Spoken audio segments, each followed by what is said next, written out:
হাদিস বলছি যে সালাম দিলে ভালোবাসা বাড়ে। সালাম দিলে কি বাড়ে? আপনি এখন থেকে ঘরে ঢুকে একটা সালাম দেন, স্ত্রীকে সালাম দেন, ভালোবাসা বাড়বে, আর দাম্পত্য জীবনে কলহ সৃষ্টি হবে না। সন্তানকে সালাম দেন, ভালোবাসা বাড়বে, সন্তান আপনার প্রতি ভক্ত হয়ে যাবে। আপনার বাবাকে সালাম দেন, দেখবেন বাবা আপনাকে কতটা কদর করে। সন্তানকে বলবো তুমি তোমার বাবাকে সালাম দাও, তুমি দাবি করতে হবে না, তোমার বাবা এমনি তোমার দাবি পূরণ করে দেবে, ঠিক কিনা বলেন? আমরা সবাই সবাই সালাম দিব। কিভাবে সালামটা দিব বলেন তো? আমরা সবাই শিখে নেবেন। এমন করবেন হুজুর কাছে গিয়ে যে হুজুর আমার সালামটা একটু শুনেন, আপনি একবার সালামটা বলেন, তো সবচেয়ে বেস্ট হবে।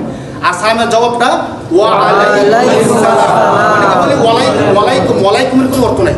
ওয়া আলাইকুম এখানে একটা আইন আছে, হামজা বলে অর্থ বদলায় যায়। ওয়া আলাইকুম কি শব্দটা বলেন? আসসালামু আলাইকুম ওয়া রাহমাতুল্লাহি ওয়া বারাকাতুহু। আর সালামের জবাবটা দিব ওয়া আলাইকুমুস সালাম ওয়া রাহমাতুল্লাহি। সবাই সালাম দিব তো ইনশাআল্লাহ ভাই? সালামের অপেক্ষা করবো না, নিজেরাই সবাই সালাম দিব। নিজেদের মধ্যে ভালোবাসা বাড়বে, শান্তি রহমত সব কিছু বাড়বে।